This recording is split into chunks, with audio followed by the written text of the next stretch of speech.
यत् करोषि यदश्नासि यज्जुहोषि ददासि यत् यत् तपस्यसि कौंतेय तत्कुरुष्व मदर्पणम. ज्ञानेश्वरीच्या 9व्या अध्यायाचं चिंतन आपण करत आहोत आणि या 9व्या अध्यायातील 27व्या क्रमांकाचा हा श्लोक आहे. याचा विचार आपल्याला आजच्या पाठामध्ये करायचा आहे. गीतेमध्ये भगवंतांनी अर्जुनाला जो साक्षात उपदेश केलेला आहे त्या उपदेशांपैकी प्रस्तुत श्लोकही त्या प्रकारचाच असलेला आपल्याला आढळून येतो. भागवत धर्माचं किंवा भक्तिमार्गाचं रहस्य या श्लोकामध्ये सांगितलेलं आहे. प्रथमतः आपण याचा अन्वय आणि अर्थ पाहूयात. हे कौंतेय यत् करोषि यत् अश्नासि यत् जुहोषि यत् ददासि यत् तपस्यसि तत् मदर्पणम कुरुष्व. हे कौंतेय, हे कुंतीपुत्रा अर्जुना, यत् करोषि, तू जे करतोस, यत् अश्नासी, जे काही खातोस, यत् जुहोषि, जे हवन करतोस, यत् ददासी, म्हणजे जे काही दान देतोस, यत् तपस्यसी, आणि जे काही तप करतोस, तत् मदर्पणम कुरुष्व, ते सर्व मला अर्पण कर. असा या श्लोकाचा काय आहे अर्थ आहे.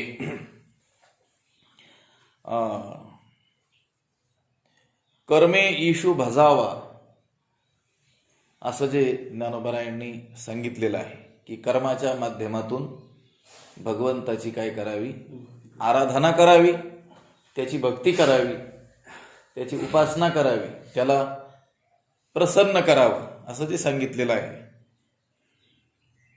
ही जी व्यापक भक्ती आहे त्या व्यापक भक्तीचं कथन या श्लोकामध्ये केलेलं आहे. तया सर्वात्मका ईश्वरा स्वकर्म कुसुमांची या विरा, पूजा केली होय अपारा तोषाला. तो जो सर्वात्मक असलेला ईश्वर आहे त्याची जी पूजा करायची आहे आणि त्या पूजा करण्याकरिता जे पुष्प, जे फुलं हवे आहेत ते कोणते, तर ज्ञानोबरायांनी सांगितलं स्वकर्म कुसुम. कुसुम म्हणजे पुष्प, फुलं. कोणती फुलं? स्वकर्म. आपण जी काही आपल्या वाट्याला आलेली जी कर्म आहेत ती कर्मच अशा रीतीने करायची आहे की तीच जणू काय आहेत, पुष्प आहेत, फुलं आहेत, कुसुम आहेत, आणि ती पुष्प काय करायची आहेत, त्या सर्वात्मक ईश्वराला काय करायचे आहेत, अर्पण करायचे आहे. तो जो प्रकार आहे तो या ठिकाणी सांगण्यात आलेला आहे. गोष्ट अशी आहे की भागवत धर्म म्हणून ज्याला म्हटलं जातं, आपण नेहमी म्हणतो भागवत धर्म. भागवत धर्म त्याची थोडक्यात व्याख्या काय, नाथरायांनी व्याख्या केलेली आहे. हेतुक अथवा अहेतुक, वैदिक, लौकिक, स्वाभाविक, भगवंती अर्पे सकळिक, या नाव देख भागवत धर्म. सर्व जी कर्म आहेत ती भगवंताला काय करायची आहेत, अर्पण करायची आहेत. अर्पण बुद्धीनच ती काय करायची आहेत, कर्म करायची आहेत. याला काय म्हणतात, भागवत धर्म म्हणतात. भागवत धर्माची थोडक्यात व्याख्या नाथ महाराजांनी केलेली आहे. त्याचंच वर्णन या उपस्थित श्लोकामध्ये केलेलं आपल्याला आढळून येतं. आणि आपण केलेली कर्म ही भगवंताला अर्पण करणं किंवा भगवत अर्पण बुद्धीनच ती कर्म करत राहणं हीच काय आहे, श्रेष्ठ उपासना आहे.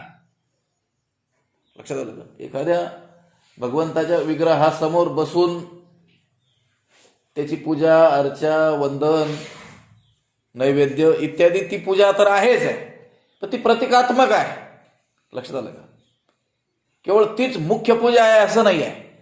तर त्या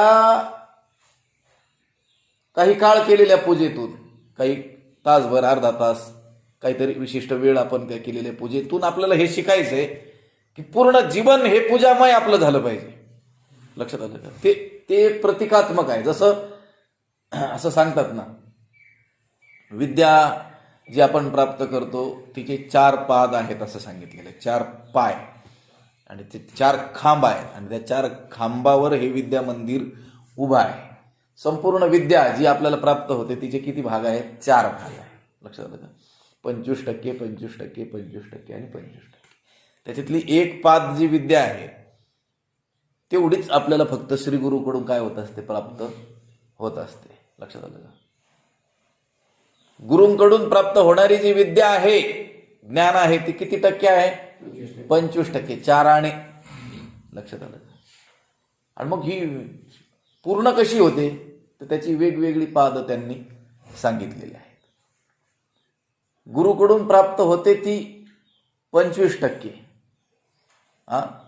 पाद शिष्य स्वमेधया, आणि तो शिष्य आपल्या मेधेनं, बुद्धीनं जी ग्रहण करतो तो भाग किती आहे? 25%. किती झाली? 50%. पाद सब्रह्मचारीभ्य, आपण ती विद्या ग्रहण करत असताना आपल्या सोबत जे इतर साधक आहेत, जे विद्यार्थी आहेत, त्यांच्यामध्ये चर्चा करून झालेला जो पाठ असेल, झालेला जो अभ्यास असेल, त्याची पुन्हा चर्चा करून आपल्याला प्राप्त होते विद्या. किती? 25%. पाद कालेन पच्यते. आणि राहिलेली 25% विद्या आपल्याला कोण शिकवतो? काळ शिकवतो. अशी पूर्ण विद्या किती होते? 100% विद्या पूर्ण होते. मला सांगायचं याच्यातून काय की श्रीगुरूंकडे आपण गेलो किंवा त्या शिक्षकाकडे आपण गेलो, त्या आचार्याकडे आपण गेलो आणि त्याने आपल्याला काय दिली? विद्या दिली. तर तो भाग किती आहे? 25%.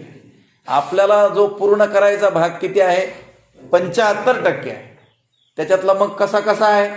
25% आपल्या बुद्धीनं आपण बुद्धीची सूक्ष्मता करून, अभ्यास करून काय करायची आहे? ती प्राप्त करायची आहे. नंतर आपल्याला न समजलेला भाग आपल्यासोबत शिकणाऱ्या अन्य मेधावान जे आपले गुरुबंधू आहेत, सब्रह्मचारी आहेत, सहपाठी आहेत, त्यांच्याशी चर्चा करून काय करायचंय? ते मिळवायचं आहे. आणि काळाने आपल्याला 25% भाग शिकवल्या जाणार. काळ शिकवणार आहे आपल्याला. लक्षात आलं? हे सांगण्याचं कारण मला हे आहे की आपलं पूर्ण जीवनच हे पूजामय होऊन गेलं पाहिजे. लक्षात आलं का? आपण भक्त किती काळ असलं पाहिजे? मंदिरात आहोत तेवढा काळ का अखंड जीवनभर?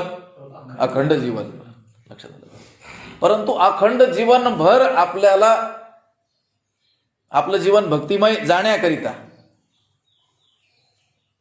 तो जो त्या मूर्तीसमोरचा, विग्रहासमोरचा, त्या मंदिरातील जो काळ आहे तो काय आहे? प्रतिकात्मक आहे. या विद्येच्या पादासारखा 25% समजा आणि बाकीचं 75% आपल्याला पूर्ण करायचं आहे. मग ते कशातून? तर आपण जे जे काही कर्म करतो आहोत ते देवाला काय करायचे? अर्पण करायचे. जसं देवासमोर आपण बसलो पूजा करण्याकरिता, तर जे पूजा द्रव्य आपण आणलेलं आहे ते काय करत असतो? आपण देवाला समर्पण करतो. लक्षात आलं का? गंध, पुष्प, धूप, दीप, नैवेद्य त्याला काय करतो? अर्पण करतो. लक्षात आलं? हे झालं प्रतिकात्मक.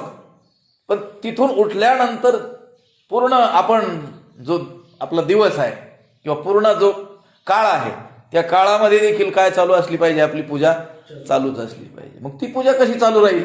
तर आपण जे जे काही करतो ते ईश्वराला काय करायचंय? अर्पण करायचंय. हेच आपलं पूर्ण जीवन काय होऊन जाणार आहे? पूजामय होऊन जाणार आहे, भक्तिमय होऊन जाणार आहे. लक्षात आलं? ती गोष्ट इथं सांगितलेली आहे. ते कसं पूजामय आपल्याला पूर्ण जीवन करता येईल? आपला प्रत्येक क्षण हा पूजेमध्ये कसा जाईल? आपण इतर कामं सोडून तर त्या मंदिरात दिवसभर बसू शकत नाहीत. आणि दिवसभर बसलो तरी आपलं मन पूर्णपणे त्या ठिकाणी स्थिर राहीलच असं नाही. इतरही कार्यकलाप आपल्याला जीवन धारणेकरिता आवश्यक आहेत. पण ते करत असताना देखील आपली पूजा चालूच राहील. पूजा ते विषयोपभोग रचना निद्रा समाधी स्थिती ही महात्म्यांचं वर्णन करत असताना सांगितलं. ते झोपले तरी ती काय होते? समाधी. ज्ञानोबारायांनी वर्णन केलेलं आहे. लक्षात आलं? आपली प्रयत्न करून, बळे डोळे झाकून मन एकाग्र करण्याचा प्रयत्न करूनही समाधी होत नाही. झोप येण्याची शक्यता आहे. लक्षात आलं का? आणि त्यांची ते साक्षात झोपले तरी ती काय असते म्हटले? समाधी असते. आणि संचार पदयो प्रदक्षिण विधी, आणि सहज कुठेही चालले तर ती काय होते? प्रदक्षिणा होते. ती काय जे बोलतील तो काय होतो? जप होतो. त्या स्थितीला गेल्यानंतर पण आपल्याला तिथपर्यंत जात असताना आपल्याला प्रयास करावा लागणार आहे. आणि तो प्रयास काय आहे ते याच्यामध्ये वर्णन केलेलं आहे. हे कौंतेय, हे अर्जुना, यत करोशी, जे काही तू करतोस, प्रत्येक कर्म हा नाम जोडायचं, लक्षात आलं का? तू जे काही करतोस म्हणजे तुझ्या वाट्याला आलेलं वर्णाश्रमानुसारचं जे काही कर्म आहे, जे काही करतोस म्हणजे काहीही करतोस असं नाही, लक्षात आलं का? जे काही तू करतोस म्हणजे विधियुक्त तुझा वर्ण आणि आश्रम याला अनुसरून वेदाने आपल्याला विहित म्हणून जे कर्म सांगितलेलं आहे ते करत असताना, आपल्या आपल्या वाट्याला आलेलं स्वकर्म करत असताना तू काही जे करतोस, पुन्हा यद अश्नासी, जे काही काय करतोस, खातोस. आपल्याला जीवन धारणेकरिता अन्नाची काय आहे आवश्यकता आहे, आपल्याला 2 वेळेस तरी काय करावं लागतं, भोजन करावं लागतं. तू जे काही खातोस, जे भोगतोस, खातोस म्हणजे केवळ आता हे अन्न आपल्याला अगदी स्पष्ट रीतीने आपण त्याला अन्न म्हणतो, कशाला? हे भाजी भाकरी फळं दूध इत्यादी पदार्थांना. पण प्रत्येक इंद्रियांचा देखील काय आहे, अन्न आहे. प्रत्येक इंद्रियांचा देखील काय आहे, आहार आहे. या जिभेचाच आहार आपल्याला फक्त ठाऊक आहे आणि त्यालाच अन्न ही आपण काय केलेले संज्ञा दिलेली आहे आणि ते ग्रहण करण्यालाच फक्त खाणं असं म्हटलेलं आहे. पण आपण या डोळ्याने रूपाचं ग्रहण करतो, हेही काय आहे, त्या डोळ्याचं अन्नच आहे. आणि रूपाचं दर्शन करणं हे देखील काय आहे, त्याचं ते खाणं आहे. शब्द ग्रहण करतो आपण श्रोत्रेंद्रियाद्वारे, ते देखील शब्द हे त्या श्रोत्राचं काय आहेत, अन्न आहे. आणि ते शब्द आपण ग्रहण करणं हे त्याचं काय आहे, खाणं आहे. स्पर्शाचं ग्रहण त्वगेंद्रियाच्याद्वारे आपण करतो, गंधाचं ग्रहण आपण घ्राणेंद्रियाच्याद्वारे करतो. हे जे पंचविषय हे जे आपण ग्रहण करत असतो या पंच ज्ञानेंद्रियांच्या माध्यमातून, हा काय आहे, त्या इंद्रियांचा आहार आहे. लक्षात आलं का? म्हणून यद अश्नासी, जे खातोस म्हणजे जे काय तू पाहतोस, जे ऐकतोस, जो स्पर्श करतोस, लक्षात आलं का?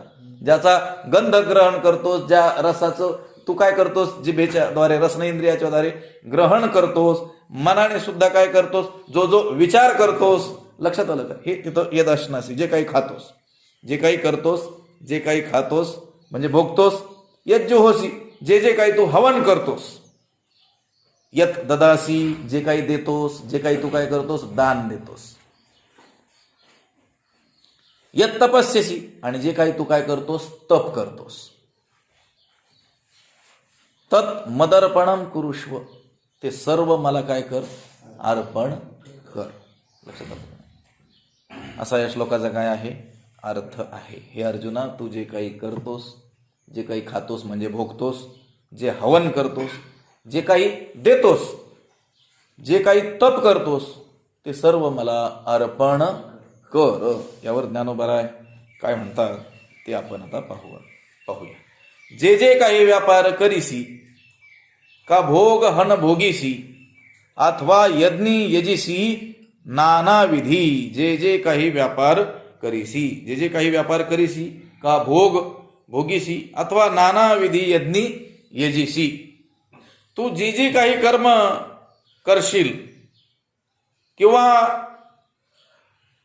भोग भोगीस, का भोग भोगीसी, किंवा विषयांचे काय करशील, भोग घेशील, अथवा नाना विधी यज्ञी यजिसी, किंवा नाना प्रकारच्या यज्ञांनी काय करशील, हवन करशील. असा विचारत आहे इथं बघा. भोग का भोग हण भोगीशी, इथं यद अश्नासी जे पद आलेलं आहे त्याचा फक्त अर्थ काय होतो संस्कृतमध्ये सरळ, जे काही खातोस, त्याचा अर्थ ज्ञानोबरायांनी काय केला, का भोग हन भोगीसी, म्हणजे प्रत्येक इंद्रियांचा तो भोग हे त्या इंद्रियांचं खाद्यच आहे आणि ते त्या इंद्रियांनी खाणं आहे, ते त्याचं खाद्य आहे, तो त्याचा आहार आहे, ते त्याचं काय आहे, अन्न आहे. म्हणून ते म्हणतात जे काही व्यापार करीसी.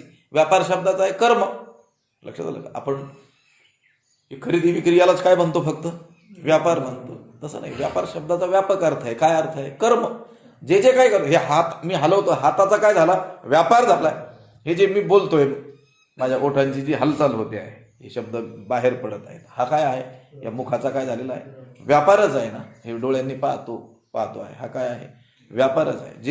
जे काही व्यापार करीशी, जे काय कर्म करशील, जीवाला योग्य म्हणजे वर्णाश्रमाला उचित अशी जी कर्मे आहे, ती काय करावी? भगवंताला अर्पण करावीत असा भगवंताचा काय आहे?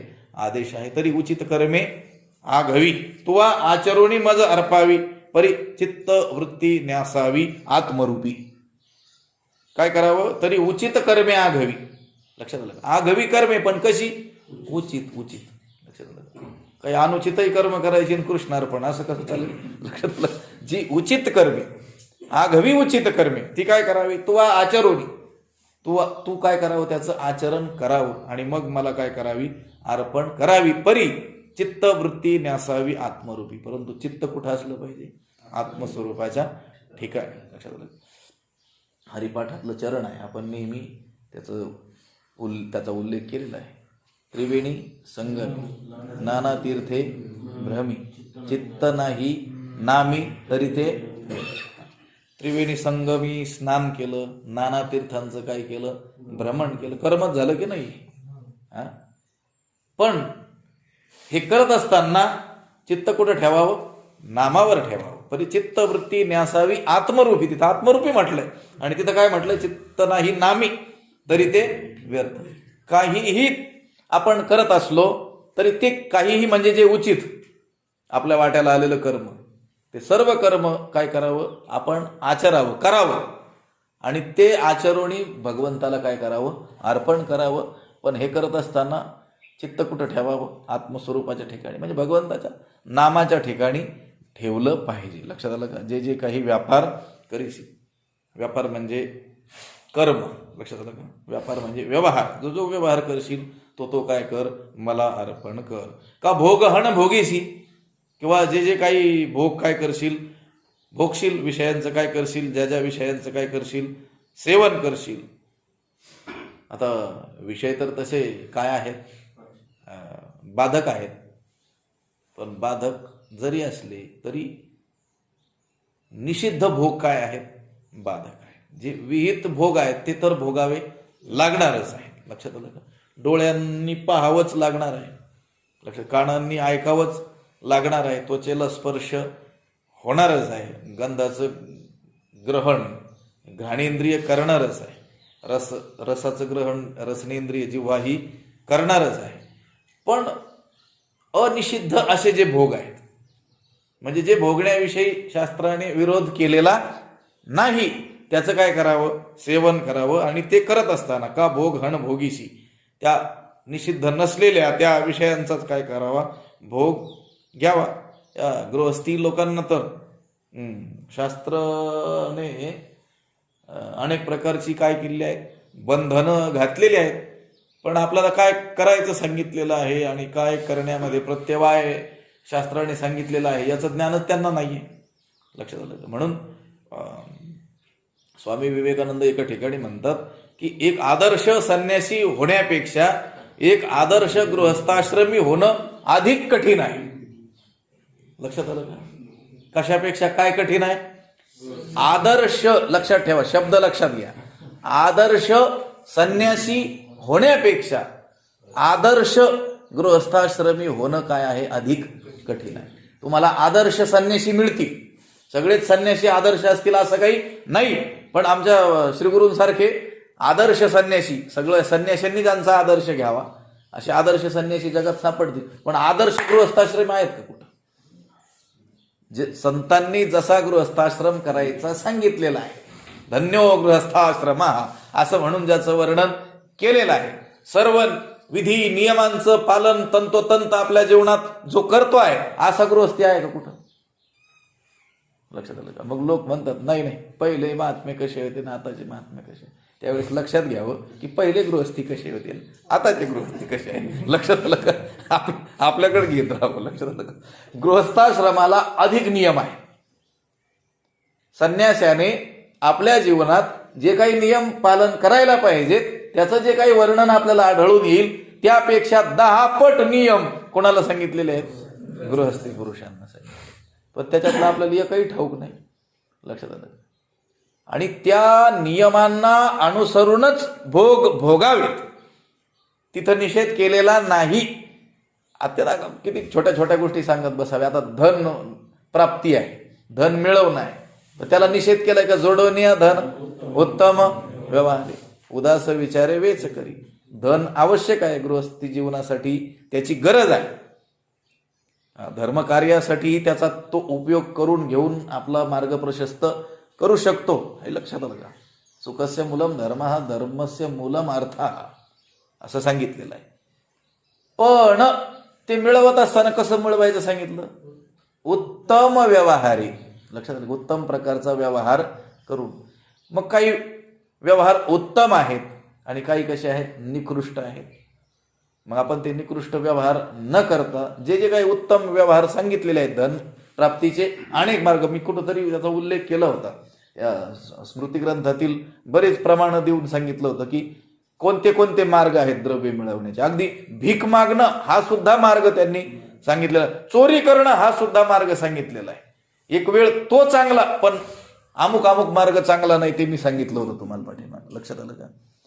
म्हणून त्या मार्गाने न जाता आपल्याला उचित असा द्रव्य प्राप्तीचा कोणता मार्ग शास्त्राने सांगितलेला आहे, त्या मार्गाने द्रव्य मिळवलं तर ते काही हानिकारक नाही.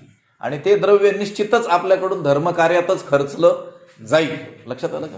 तुम्ही बघा, अन्यायोपार्जितम द्रव्यम दशवर्षांनी तिष्ठती प्राप्ते चैकादशे वर्षे समूलंच विनश्यती. अन्याय्य मार्गाने मिळवलेलं धन हे कसं बस 10 वर्षे टिकतं. लक्षात आलं का? आणि प्राप्तेच एकादशे वर्षे, आणि 11वं वर्ष सुरू झालं की समूलंच विनश्यती, पहिलं व्याजासकट घेऊन जातं. मग तुम्ही म्हणाल काही काही लोकांकडं 30-30, 40-40 वर्षापासून अन्यायाने मिळवलेलं द्रव्य आम्ही पाहतो, आणि त्यांचं कसं टिकलं? शास्त्र तर खोटं सांगतंय की काय? 10 वर्षानंतर नष्ट व्हायला सुरुवात होते. सुरुवात झालेली तुमच्या लक्षात येत नाही. ते लक्षात आलं का? एकदमच तो कफल्लक होईल, लक्षात आलं? असं नाही. पण ते द्रव्य त्याला सुख लाभू देणार नाही, आणि त्याने वेगवेगळ्या वाटा धरलेल्या आहेत जाण्याच्या. 12 वाटा पळती विघ्ने, तसं त्याचं धन जायला सुरुवात झालेली आहे वेगवेगळ्या मार्ग. मला सांगायचंय, न्याय्य मार्गाने द्रव्य मिळवावं अशी आज्ञा आपल्याला शास्त्राने केलेली आहे. तशीच अन्य भोगांच्या बाबतीतही. लक्षात आलं का? धर्माविरुद्धो भूतेषु कामोस्मी भरतर्षभ. भगवंताने विभूती सांगताना काम ही माझी विभूती सांगितलेली आहे. काम तर भयानक आहे, रात्री चिंतन केलं आपण थोडंसं.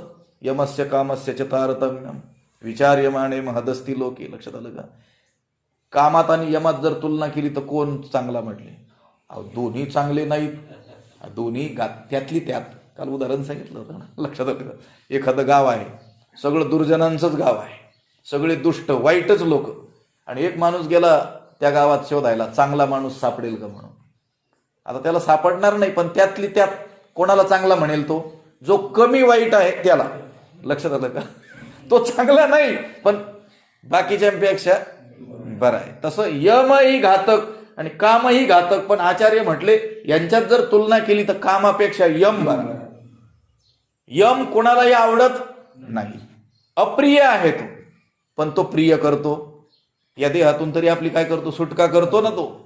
लक्षात आलं का? पण तो आवडतो का कोणाला? काम मात्र सर्वांना प्रिय वाटतो, पण तो आहित करतो. मग काम तर भयानक म्हणून वर्णन केलेलं आहे. लक्षात आलं का? पण तो भयंकर असला तरी देखील त्याचं काही प्रमाणात सेवन करावंच लागणार आहे. मग कोणता काम?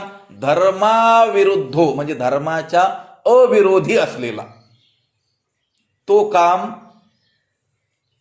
सेवन करावा अशी आज्ञा शास्त्राने दिलेली आहे.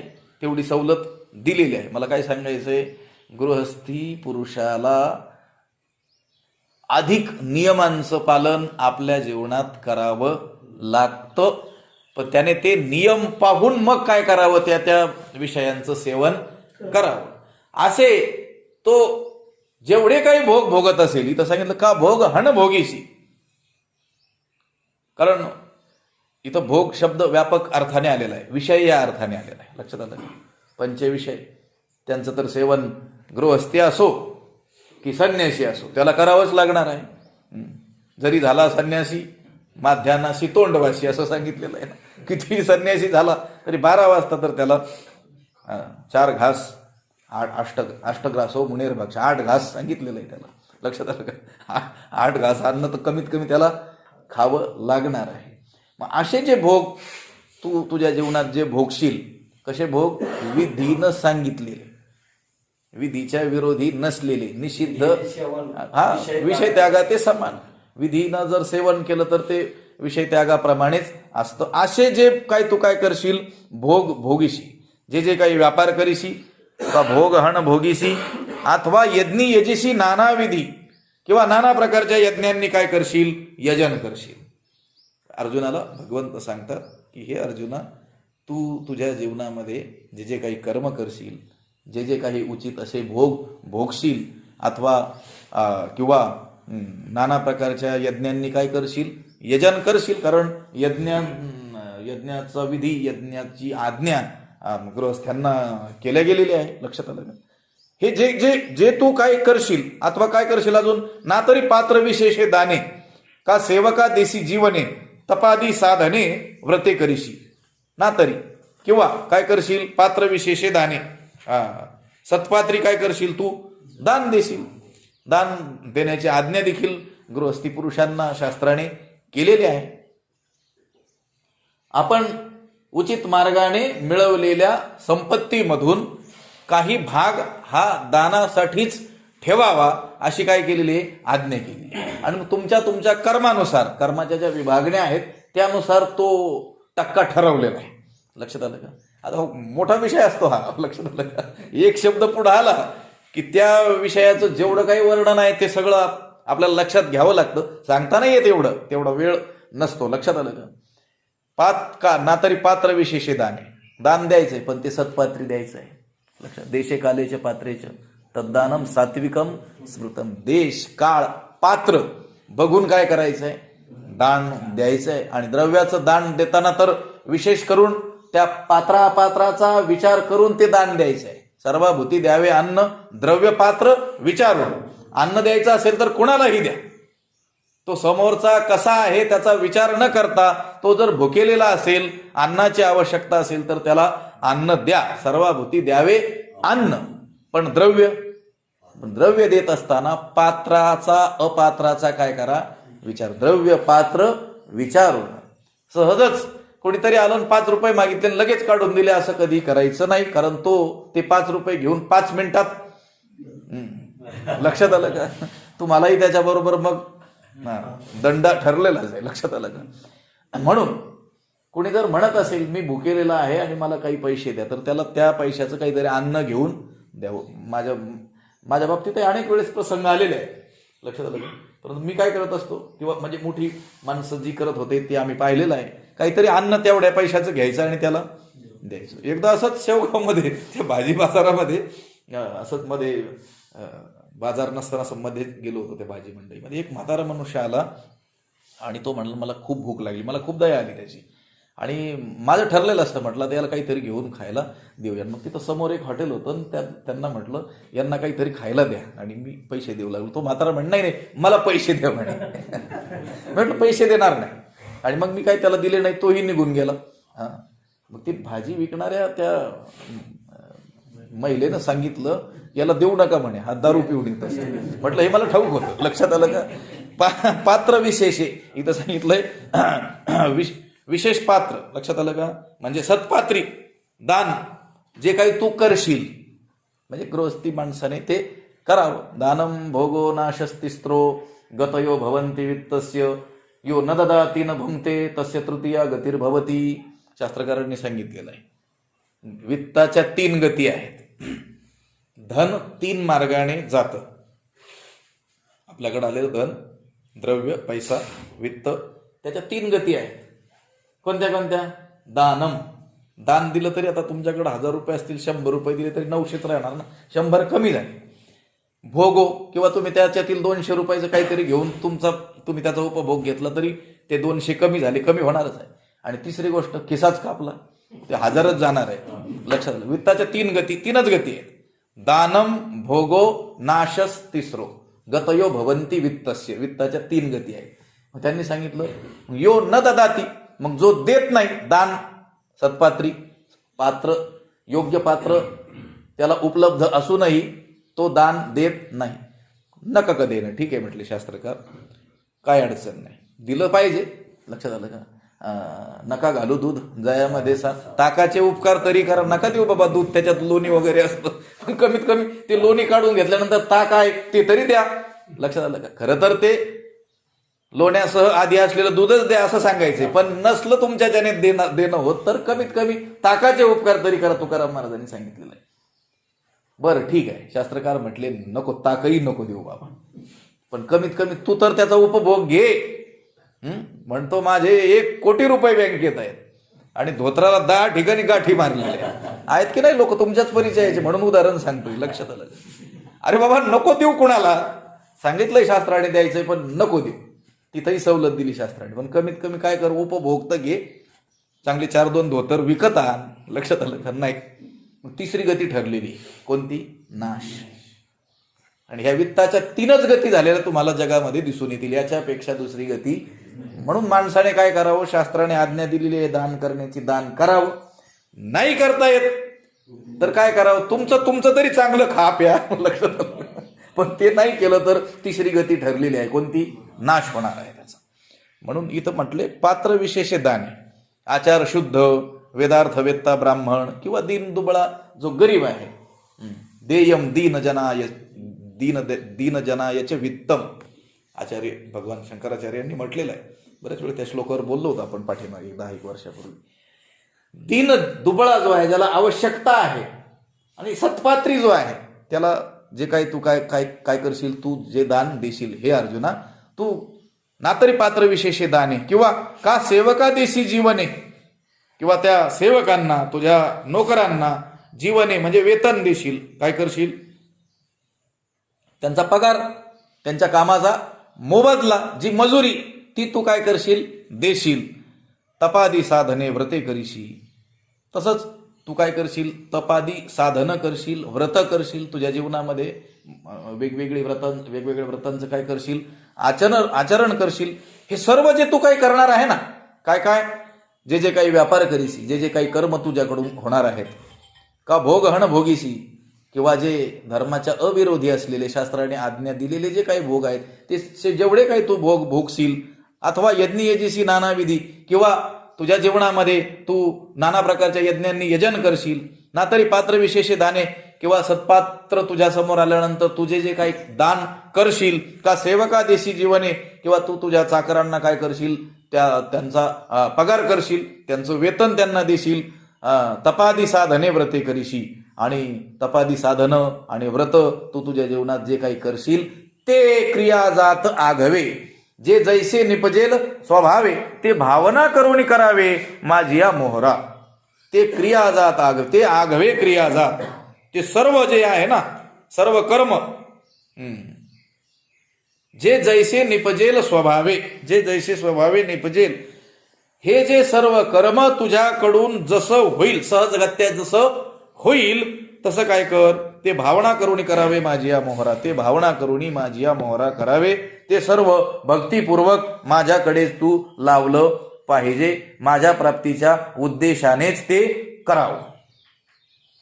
हे या 2 ओव्यामध्ये जे काही सांगितलंय तेवढं माणसाच्या जीवनामध्ये होत असतं, तेवढं तो करत असतो. ते म्हणतात हे क्रियाजात आघवे, हे आघवे क्रियाजात, हे जे सर्व कर्म तुझ्याकडून जे काही कर्म होईल ते सर्व कर्म जे जैसे निपजेल स्वभावे, आणि सहजगत्या तुझ्याकडून ते जसं होईल ते सर्व काय कर? भक्तिपूर्वक माझ्याकडं लाव, म्हणजे माझ्या प्राप्तीच्याच उद्देशाने ते कर. लक्षात आलं का? माणसाच्या जीवनामध्ये जे काही त्याच्याकडून होतं, जे तो काही करतो, ते सर्व कशाच्या उद्देशाने करावं? भगवंताच्याच उद्देशाने करावं, भगवत प्राप्तीच्या उद्देशानंच ते करावं. भगवत प्राप्तीमध्ये हे मला सहाय्यक होईल म्हणूनच करावं, अशा हेतूनच केलं पाहिजे. आणि हे सर्व आपल्याला भगवत प्राप्तीमध्ये सहाय्यकच आहे, हे बाधा नाही. आपण ते उलट रीतीनं करतो म्हणून ते बाधा निर्माण होतं. लक्षात आलं का? अन्न तारक आहे का मारक आहे? तारकही आहे आणि मारकही आहे. लक्षात आलं का? 2 भाकरीची भूक असताना 4 भाकरी खाल्ल्या तर मारक आहे, आणि 2 भाकरीची भूक असताना 2.25 खाल्ल्या तर तारक आहे. लक्षात आलं का? तसं कर्म हे कर्मबंधनाला कारण आहे का कर्म त्याच्यातून मुक्तीला कारण आहे? दोन्हीला कारण आहे. लक्षात आलं. जैसी कर्मे कर्मबद्धता मुमुक्षु सोडविले पांडुसु, जैसा रसरीती मरता राखीला विषे. विष तारक आहे का मारक आहे? ते मारकही आहे आणि तारकही आहे. आयुर्वेदामध्ये अनेक औषधं हे विषापासून बनतात. लक्षात आलं का? विष खरं तर कसं मारणार, पण त्या विषातील मारक जो घटक आहे तो एखाद्या कुशल वैद्याने जर काढून टाकला तर ते मारक असलेलं विषच तारक ठरतं.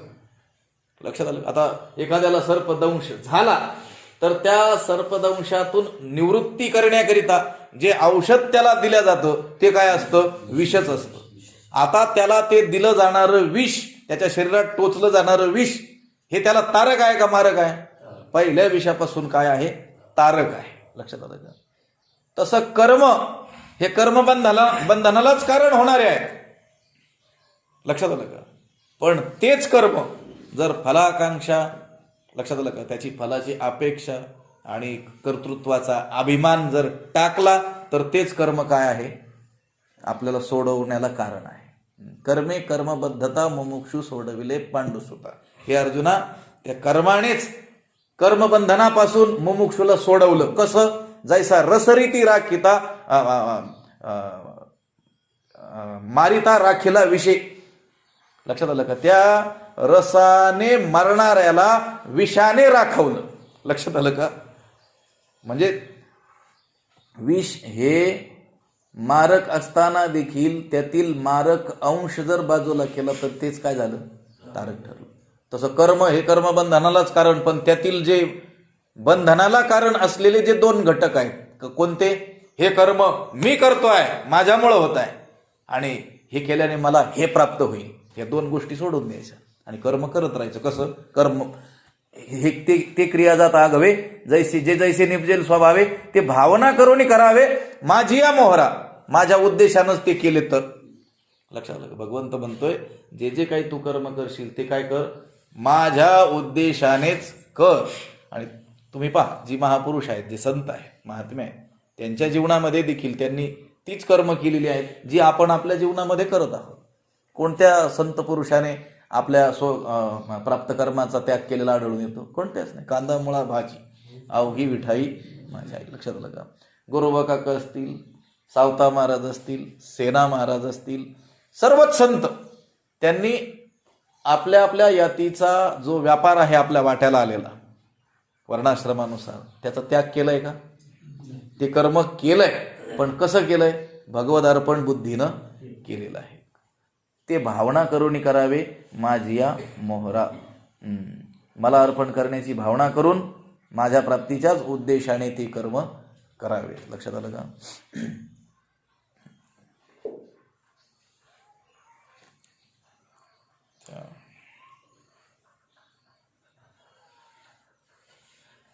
अकराव्या अध्यायातील शेवटचा काय श्लोक आहे? त्याच्यामध्ये असंच वर्णन केलेलं आढळतं. बघा बरं पटकन. ते महापुरुष महात्मे तसंच करत असतात. मत कर्म कृन मत परमो मत भक्त संगवर्जितः निर्वैर सर्वभूतेषु यस स मामेती पांडव. मत कर्म कृन, तिथं पद आहे, माझ्यासाठी जो कर्म करतो. मत कर्म कृन मत परम, पुढची पद जाऊ द्या, परंतु हा वाहतसे अंगी गोमटे नाही. जे कर्म ते वाहतात, जे कर्म करतात ते कशासाठी? माझ्यासाठीच करतात. मत कर्म कृन हे पद महत्वाचं आहे. ते भावना करून करावे माझिया मोहरा. ते क्रियाजात आघवे, आघवे क्रियाजात, सर्व क्रिया, संपूर्ण अखिल क्रिया, निशेष क्रिया जशा स्वाभाविकपणे आपल्याकडून घडतील, वैदिक लौकिक ज्या क्रिया असतील त्या घडतील, त्या सर्व मला अर्पण करण्याच्या उद्देशाने, म्हणजे मला अर्पण करण्याची भावना करून माझ्या प्राप्तीच्या उद्देशानेच त्या कराव्यात. परी सर्वथा आपुले जीवी केली याची से काहीची नुरवी ऐशी धोनी कर्मे द्यावी माझ्या हाती. परी सर्वथा आपुले जीवी. परी केली याची काहीची से आपुल्या जीवी सर्वथा नुरवी ऐशी कर्मे धुवोनी माझ्या हाती द्यावी. त्याचा अन्वय असा आहे, त्याचा अर्थ असा होईल, परी म्हणजे परंतु, केली याची काहीची से, केल्याची किंचितही आठवण, आपण जे काही कर्म केलेत त्याची किंचितही आठवण, लक्षात आलं का? परी केली याची काहीची से म्हणजे परंतु ते केल्याची किंचितही आठवण आपुल्या जीवी सर्वथा नुरवी, आपल्या मनामध्ये मुळीच ठेवू नये. लक्षात आलं, आपण जे जे काही केलेलं आहे ते भगवंताला अर्पण करण्याच्या भावनेने करून भगवंताच्या उद्देशानंच ती करावीत. परंतु ती करत असताना काय करावं? केल्याची किंचितही आठवण आपल्या मनामध्ये मुळीच ठेवू नये. आईशी याप्रमाणे कर्मे धुवुनी माझ्या हाती द्यावी, याप्रमाणे सर्व कर्म धुवून, लक्षात आलं, कर्म बिना धुतल्याचं नाही. लक्षात आलं, आपल्याला देवाला एखादं फळ अर्पण करायचं असेल, झाडावरून ते खाली पडलेलं असेल, माती लागलेली असेल, तसेच अर्पण करतो का? काय करतो? त्याला अगोदर धुतो. लक्षात आलं की फुलं जरी झाडाची तोडली आणि त्याच्यावर काही धूळ उडलेली असेल तर आपण काय करतो? ती धुतो आणि मग काय करतो? स्वच्छ करून अर्पण करतो. तर भगवंताला ही जी सर्व कर्म अर्पण करायची आहेत त्याच्या उद्देशानंच ती करायची आहेत, त्याला अर्पण करण्याच्या भावनेनेच करायची आहेत, हे ठीक आहे. परंतु कशी करावी ते म्हटले, आपल्या मनामध्ये ते कर्म केल्याची काहीच आठवण ठेवू नये. याप्रमाणे, लक्षात आलं का? ही धुवून स्वच्छ झालेली कर्म माझ्या हाती द्यावी, मला माझ्या हाती, ऐशी धुवणी कर्मे द्यावी माझ्या हाती. अहो मग स्वच्छ कर्म आणि मलिन कर्म असा काही प्रकार आहे का? ते म्हटलं आहे ना. लक्षात आलं का? भगवंताला कोणती कर्म अर्पण करायची आहेत? स्वच्छ. ती कर्म तर चांगलीच करायची, विहितच, पण ती विहित केलेली कर्म सुद्धा मलिन असू शकतात. जर कर्तृत्वाचा अहंकार असेल आणि कर्म फलाची काय असेल? इच्छा असेल. लक्षात आलं, कर्तृत्वाचा अभिमान आणि सकामता हाच काय आहे? मळ आहे. तुम्ही कर्म ती उचितच केलेली आहेत, वर्णाश्रमाला जशी तुम्हाला सांगितलेली आहेत तशीच केलेली आहेत, अनुचित कर्मे केलेलीच नाहीत. पण ती उचित केलेली कर्म सुद्धा जर ही मी करतो आहे असा अभिमान असेल आणि काही विशिष्ट फळाविषयी कामना असेल, हाच काय आहे? मळ आहे. आणि या मळाने लिप्त असलेली ती कर्म देवाला अर्पण होत नाही, देव त्याला हात लावत नाही. भगवंत म्हणतो, ऐशी धुवणी कर्मे द्यावी माझ्या हाती. या रीतीनं, अशा रीतीनं ही कर्म धुवून माझ्या हातात द्यावी. कशा रीतीनं? ते म्हटले, केली याची से काहीची नुरवी, मनामध्ये केल्याची काहीच आठवण होऊ देऊ नकोस. तुमच्या व्यवहारामध्ये ज्या म्हणी आहेत ना, त्या म्हणी सुद्धा मोठा बोध करून जातात. लक्षात आलं, कोणत्या तरी एखाद्या मंत्राचाच तो काय असतो? अनुवाद असतो. संत वचनाचाच तुमच्या लौकिक भाषेमधला तो काय असतो? अनुवाद असतो. त्याचे शब्द वेगळे असतील, ग्रामीण असतील, परंतु त्याचा अर्थ तोच असतो जो एखाद्या मंत्राचा आहे, जो एखाद्या संतांच्या वचनाचा आहे. लक्षात आलं का? सांगतात ना लोक, दिलेलं दान ह्या हाताला माहिती होऊ नये. लक्षात आलं का? आता हे एकदम ग्रामीण भाषेतली ही म्हण अशी आहे असं वाटतं की नाही? लक्षात आलं का? पण त्या म्हणीचा जो अर्थ आहे तो अर्थ म्हणजे ही ओवी आहे. लक्षात, परी सर्वथा फुले जीवी केली याची काहीची से नुरवी. आपल्या मनामध्ये त्या कर्म केल्याची काहीच आठवण ठेवू, विसरून जा. लक्षात आलं का? दान दिलं, विसरून जा, सांगत बसू नको. सांगणं तर दुसरीच गोष्ट झाली, मनातही ठेवू नको असं सांगितलंय. सांगणं तर गोष्ट ही प्रकट आहे, वाणीनं वैखरी वाणीनं बोलल्या गेलेलं. त्यात ते म्हणतात, परी सर्वथा फुले जीवी केलियाची केलियाची से काहीची नरवी. ती कर्म केल्याची आठवण मनात येऊ देऊ नको, उरू देऊ नको. मनामध्ये सुद्धा असं आलं नाही पाहिजे की आपण ही काय केलेली आहेत आता कर्म भगवदार्पण बुद्धीनं केलेली आहेत. त्यावेळेस ती काय होतील? अर्पण होतील. आणि हे त्या कर्माला धुना आहे. लक्षात आलं का? त्याला म्हणायचं कर्म धुतले गेले. ऐसे धुवणी कर्मे द्यावी माझी हाती. याप्रमाणे ही मळ धुवून स्वच्छ झालेली जी कर्म आहेत ती काय करावी? माझ्या हाती द्यावी. मनोबरायांनी 18व्या अध्यायामध्ये असं म्हटलेलं आहे, आवडतीये फळी असारे साली आठोळी, त्यासाठी अवघडी फळाते कोणी. आवडणारं जे फळ आहे ते फळ असार असलेला जो भाग आहे त्यातला साल आणि त्यातली कोय हे भाग असार आहेत म्हणून फळ कोणी फेकून देतं का. आंबा एखाद्याने दिला तुम्हाला आणून, चांगला रत्नागिरीवरून आणला हापूस, लक्षात दिला, आणि तुम्ही काय म्हटले, या आंब्यात तर ही सालही फेकून द्यावी लागत असते आणि ती कोय ही काही उपयोगाची नाही, नकोच मला आंबा, असं म्हणता का. नाही, काय करता, ती साल काय करता, टाकून देता, ती कोय काय करता, टाकून देता, मधला जो सार भाग आहे त्याचं काय करता, ग्रहण करत असतात. लक्षात आलं का. आवडतीये फळी असारे साली आठोळी, त्यासाठी अवघडी फळाते कोणी नाही. पण मग काय करतो, ती साल टाकतो, त्यातलं ते बीज आहे ते टाकतो आणि जो सार भाग आहे त्याचं काय करतो, ग्रहण करतो. तैसा कर्तृत्वाचा मधू आणि कर्मफलाचा आस्वादू, या दोहीचे नावबंधू कर्माचा की. कर्माचं बंधन हे कशाला म्हटलं गेलेलं आहे, ते म्हणतात कर्तृत्वाचा मधू, कर्तृत्वाचा अभिमान आणि कर्मफळाचा आस्वाद. हे कर्म केल्याने मला हे फल प्राप्त होईल, म्हणजे त्या फळाकडेच लक्ष ठेवू. अजून पेरलंच नाही तर तो म्हणतो एकरी 20 पोत्याच्या खाली होणारच नाही. लक्षात आलं, होतील बाबा ते. लक्षात आलं का. तू काय करत राहा, फक्त कर्म करत राहा. लक्षात आलं. कर्मण्येवाधिकार असते मा फलेषु कदाचन. लक्षात आलं का. तुझा कर्मातच अधिकार आहे, फळात नाही. फळ काय द्यायचं ते मी ठरविल असं भगवंताने सांगून ठेवलेलं आहे. मग आपल्या हातात जे आहे ते आपण करणं आवश्यक आहे. मनाने त्या फळाचं कशाला चिंतन करत बसायचं. मनामध्ये काय करायचं, परमात्म्याचं चिंतन करायचं आहे. कर्म देह काम करी. लक्षात आलं. देहाने काय करायचंय, काम करायचं आहे. मनाने परमात्म्याचं काय करायचंय, मन गोविंदी, मनामध्ये गोविंदाचं काय करायचं आहे, चिंतन करायचं. आणि ते कर्म करत असताना मी हे करतो, मी या कर्माचा काय आहे, करता आहे, हा कर्तृत्वाभिमान देखील काय करायचा आहे, टाकून द्यायचा. तसा कर्तृत्वाचा मधू आणि कर्मफळाचा आस्वादू, या दोहीचे नाव बंधू कर्माचा की. यालाच कर्माचं बंधन म्हणतात. खरं तर कर्म करून त्या कर्मबंधनातून सुटून जावं माणसाने.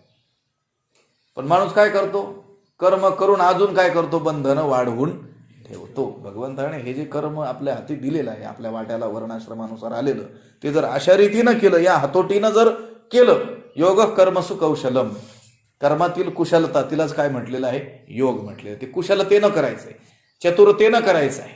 लक्षात आलं का. एखाद्या कठीण असलेल्या कामामध्ये मनुष्य कसा दक्षतेनं ते काम करतो, अंगाला काही लागू न देता चतुराईनं ते काय करत राहतो, ते काम करत राहतो. लक्ष, आपल्याला काही इजा होऊ न देता, आपल्याला काही हानी न पोहोचू देता ते काम मात्र करत राहतो. तसंच कर्म करत असताना ही काय आहे, हानी आहे, ही इजा होणार आहे. कशाने, कर्तृत्वाचा जर काय केला, अहंकार धारण केला आणि कर्मफलाविषयी काय ठेवली, आशा ठेवली, तर हाच काय आहे, कर्माचा मळ आहे. आणि अशी मळालेली कर्म भगवंत त्याला स्पर्श करत नाही. आपण केलेली कर्म भगवंताला अर्पण जी करायची आहेत ती त्याने स्वीकारावीत, ती त्याने त्याच्या हातात घ्यावीत, असं जर वाटत असेल तर ती कर्मे धुवून द्यावी लागतील. लक्षात आलं. आणि ती कर्म धुणं म्हणजे काय, ते म्हणतात परिसर्वथा फुले जीवी केलियाची से काहीची नुरवी. ती जी केलेली कर्मे आहेत, ती कर्म केल्याची मनात आठवण देखील उरू देऊ नकोस. ऐसी धुवणी कर्मे द्यावी माझी या हाती. अशा रीतीनं धुवून स्वच्छ करून ती कर्मे काय करावी, माझ्या हातामध्ये द्यावी. पुंडलिक वरदा हरी विठ्ठल तुकाराम पंढरीनाथ भगवान की जय. माऊली ज्ञानेश्वर महाराज, जगद्गुरु तुकाराम महाराज की